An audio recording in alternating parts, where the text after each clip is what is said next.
Welcome to the Learning Reinvented Podcast, brought to you by myself, James Poletyllo, and the team from The Learning Effect. There are lots of learning podcasts out there, so we wanted to do something slightly different.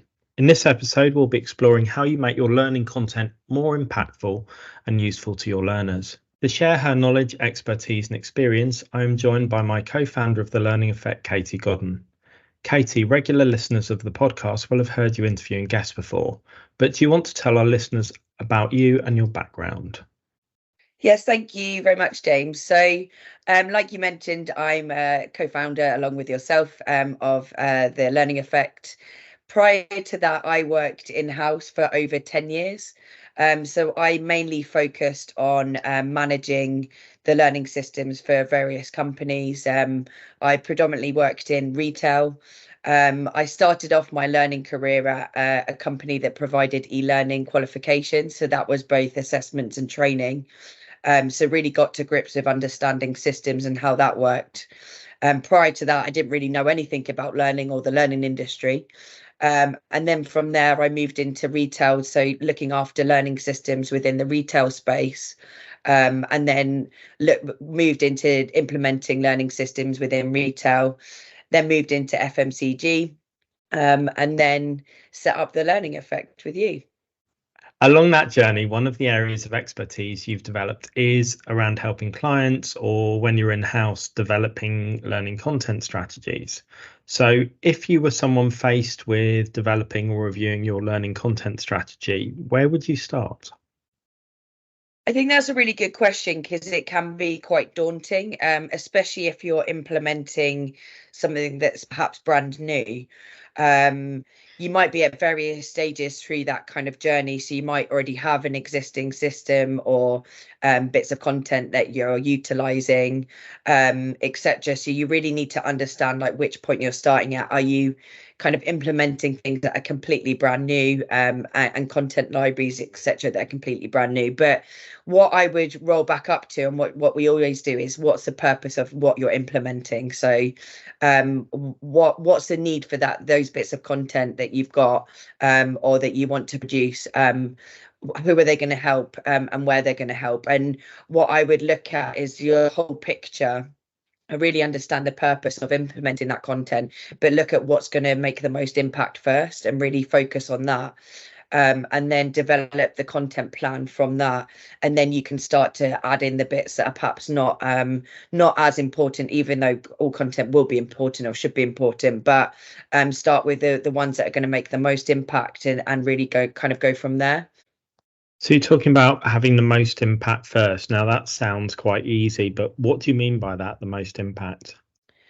So what we mean about the most impact, so you might have an area of the business that's perhaps underdeveloped, you haven't got a lot of content for, but there's a lot of pressing needs. So we really need that department to kind of be really productive because of whatever reason within the business. That would be my first port of call, because if I help develop and create content for them, then they're hopefully going to be more productive, and that will then help impact their kind of business opportunities, etc. So that's what I'd be focusing on. And then being able to then start creating kind of a template for content creation after that. So you're talking really where there's a performance, or as you said, a productivity gap in the business. Yeah. And then you're looking to come on to, once you've identified where you need to start developing that content plan or how you put content together.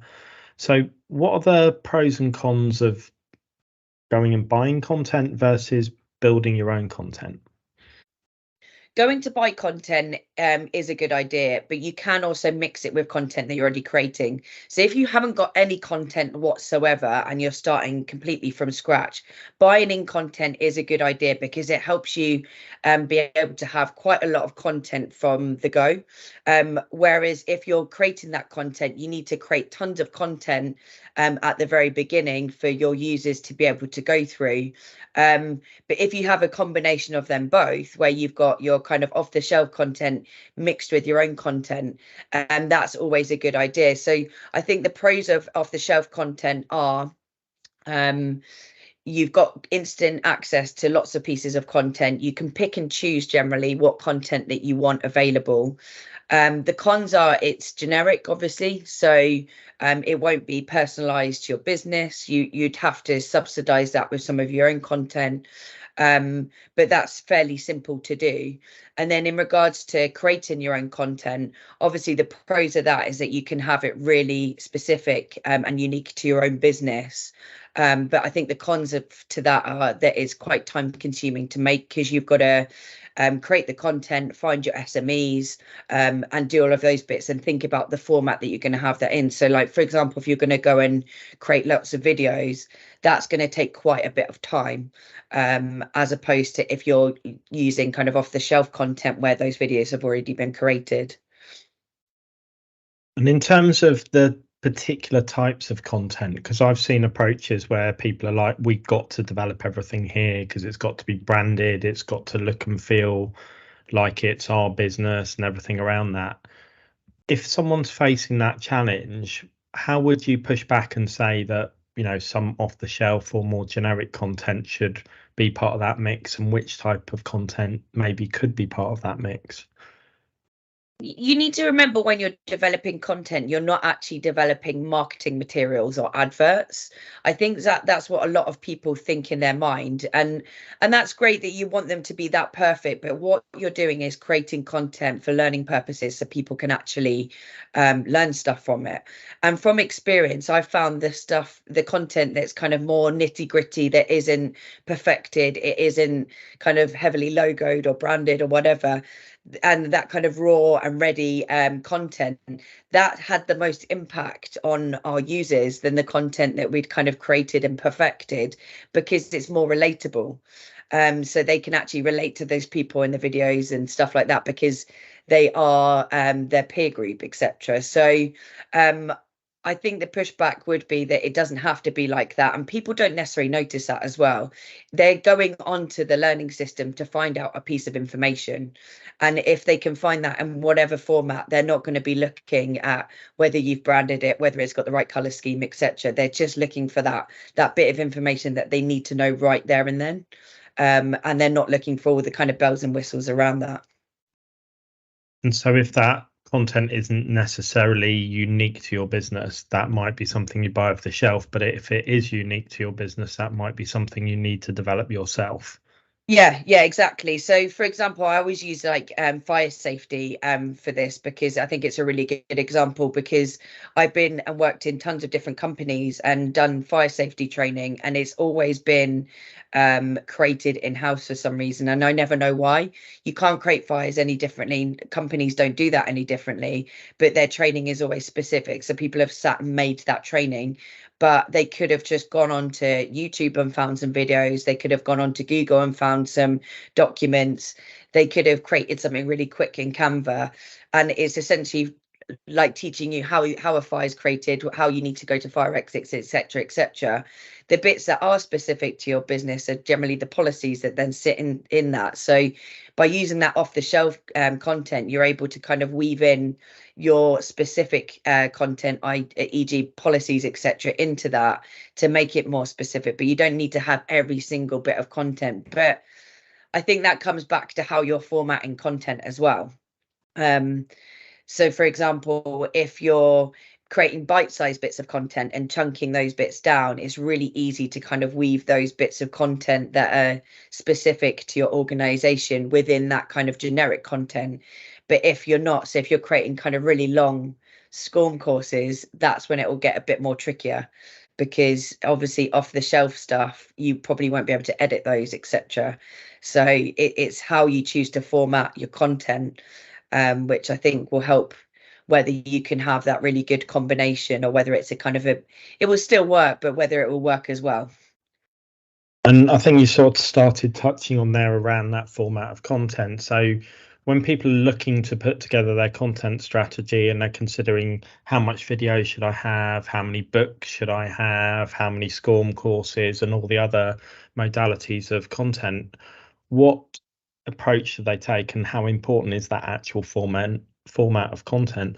formatting your content is really important. So you don't want everything to be videos, you don't want everything to be Word documents, you don't want everything to be an infographic or a picture, for example, because then it gets really boring. So if everything is written format and you're having to log on to your learning system and read absolutely every bit of content, that's going to become really boring. And are people going to consume it and actually retain that information? Probably not.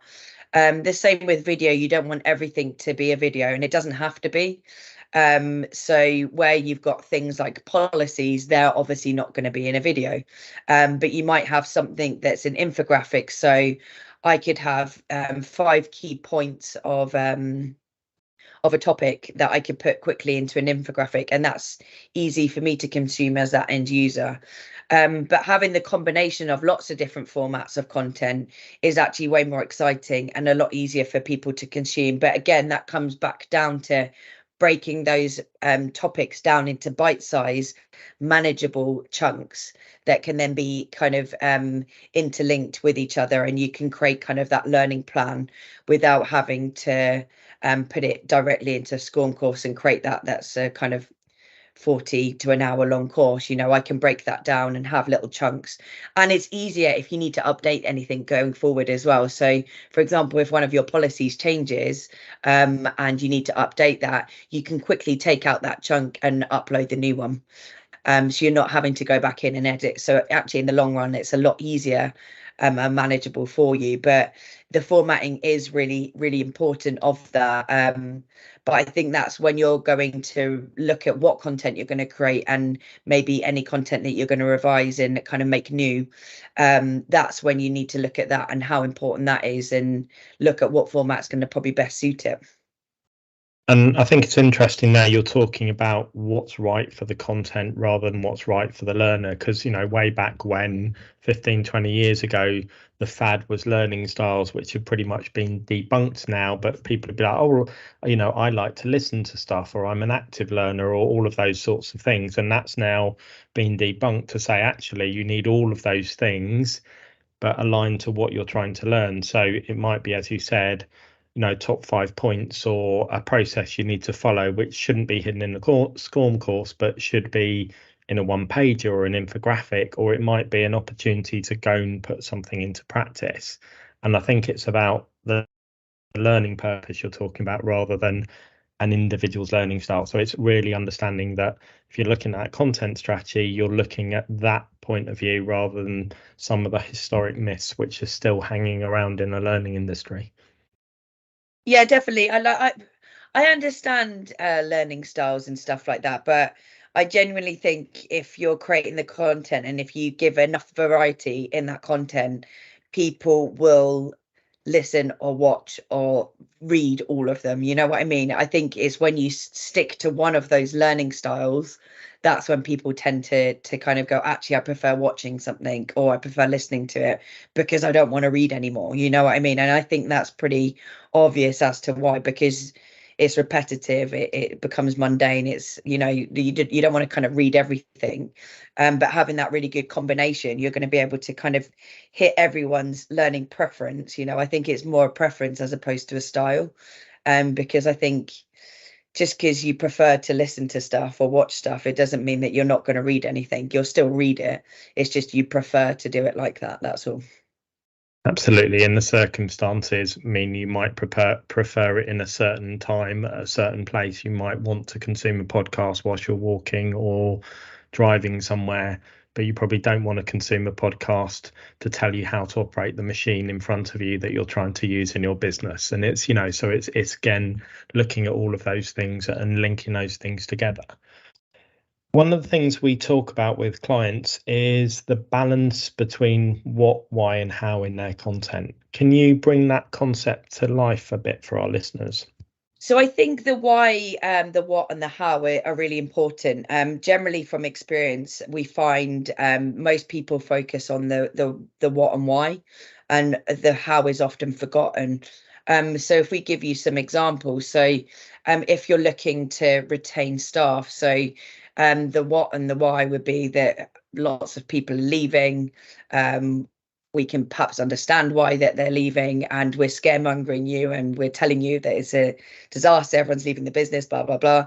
But when it comes to the how, they might link out to something that might not even be their training. It could be just a YouTube video of how to do appraisals, talking to your staff, difficult conversations, whatever that might be, but it's not actually kind of really helping the root cause of that. And obviously that is quite difficult because you as a learner, you're going in, you're looking at that content, you're understanding that there is an issue, but you're really not understanding the how to do that. So again, it kind of comes back to, is your purpose of creating this content to produce kind of productivity, all of those things, are you actually helping to do that? Are you actually doing that by your learning, or are you just making people aware of stuff? And that's good that they are aware of it, but if they don't know how to resolve those things, that's when it becomes really difficult, because you're kind of, in their essence, kind of wasting their time a bit. You don't need to focus so much on the what and the why. You need to focus on the how and make that really good, in order for people to be able to be more productive and produce more, whatever that issue might be, But if you don't focus on the how that they're going to do that, that's going to kind of bring your content down a little bit, because people are going on to look for answers as well. And they're not necessarily finding the answers that they want, because they might be a bit wishy-washy or whatever. And I think it's interesting, that journey, because, learning's moved quite a bit and we see lots of stuff on marketing and learning, etc. And you've almost seen the why and the what happening outside the room now, as it always should have been, where, you should know why you're turning up for a course in the old days when everything was face to face, or why you're being asked to do something online. But, we know that was never done particularly well in certain businesses. The amount of time when I was a trainer and you'd rock up, why are you here today? Because my manager sent me, and there was no more real substance to that. So there's huge amounts of tools to get the what and why drilled into your business, and then it's maybe reflecting on, regarding the format, how you do that how stuff. Because again, reflecting back to my practice 10-15 years ago, a lot of the how stuff used to be done discussion based in a classroom, sharing ideas, group discussions, put down all your ideas on flip chart. So it wasn't necessarily prescribed by the trainer, and therefore you didn't always have to have those answers. And I think when people have flipped that into online, they've almost forgotten that maybe you need different types of guidance to facilitate those conversations. Because again, reflecting back to when I was training people in a room, you would know just from the sound when people had gone off topic, because they'd suddenly finished talking about what they were talking about, and they were talking about what they were doing at the weekend or what they were doing in their business. So you could hear the different level of conversation. So I think there's a lot to learn about how we really get people to engage with that how much we need to feed them, how much we need to facilitate collaboration, sharing, practice, etc. Yeah, definitely. And I have also actually seen it the other way around, where I've seen kind of people go into how, especially when is something there's kind of a process. So you need to log on. I don't know, you might be updating a payroll system, for example. So you need to log on, you need to log into the payroll system, you need to click here, click there, etc. But then when it's a process and it's pretty straightforward, people then forget the why to that as well. So you can have it in both ways, whereas people should give the whole picture of why it's important. You often find in when it's kind of step-by-step things that are quite simple to explain, the how bit, the why bit is often forgotten. Not, we're doing this because we're showing you how to add someone new on the payroll system, that's all that would take. But then I think that comes down to perhaps confidence and people not necessarily knowing the right answers, perhaps, and really understanding the point of them producing that content is not just to have that bit of content on there to tick a box. It's to have it on there to kind of go back again to the purpose of you kind of having that content there. So yeah, I think that's a really good point. And you often hear those kickbacks in a business. Why aren't people using the new system properly, or why aren't people doing this? And it's probably a breakdown in one of those things hasn't been done, the change management bit of the why and the buy-in, or I realize I need to do it, but I haven't got time, or I don't know how to do it, or I don't have the confidence. So I think there's huge amounts of things that need to be thought around the edges of that content strategy, about your engagement strategy and all sorts of other things as well. Yeah, and that's when it comes back to the format, I think, of things. So like if you're introducing a new system in a payroll, or a new way to work the payroll system, or whatever it might be, using my example from before, the why bit could just be a video of like, hey, we've changed how you add people on payroll. This is why you need to do this bit of training. That's all it could be. And it's as simple as that. But it comes back to the power of like that different formatting, rather than just kind of writing something really boring out and then having a really boring kind of one pager with loads of instructions on. It's kind of creating that engagement and excitement. But yeah, you need to think about it before you're doing it, because otherwise you'll end up with tons of content, and some of it will be good and some of it probably won't be as good. So yeah, absolutely. And you don't need to over elaborate and create some Oscar winning video of your staff, not being able to feed their kids because you've forgotten to do payroll properly. You just need to, succinctly put that stuff together. But like you said, vary the format. Yeah, exactly that. So Katie, if people are sitting down and think about their content strategy, what else or what other bits of advice and guidance would you give to them? I think for content strategies, make sure you have a content planner. I think this is one of the big bits, because people always seem to fall down because you never really understand how many bits of content that you're going to have. So even if something's quite small, of a task, you're still going to have perhaps 4 or 5 bits of content for that one small task. You might already have existing content that you might need to kind of re-edit or revise or update.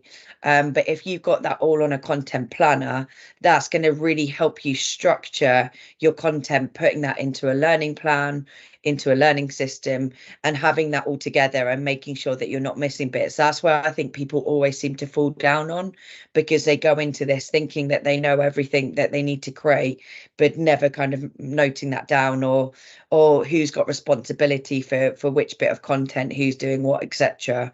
Because that will help you when you're looking at kind of letting the content go live and stuff like that. Without that planner and that plan up front, I think that's where people tend to fall down. No, I think there's some really good advice and tips in there. So thank you for joining us today. If people do want to connect with you or tap into your expertise, or just pick up the phone and speak to you to get some guidance or bounce some ideas off you, how should they do that? So you can contact me on LinkedIn. So I'm Katie Godden on there. You can also contact me via our website, which is thelearningeffect.co.uk. You can also email me personally. So my email address is katie.godden@thelearningeffect.co.uk. And all of the links will be in our show notes below. That's brilliant, Katie. Thank you very much. Thanks, James. Thank you for listening to this episode of the Learning Reinvented podcast. We hope you enjoyed it. If you've not already done so, please follow our podcast. And if the Learning Effect can help you and your organisation, please do get in touch. You can find both James and Katie on LinkedIn, and our contact details are in the show notes below.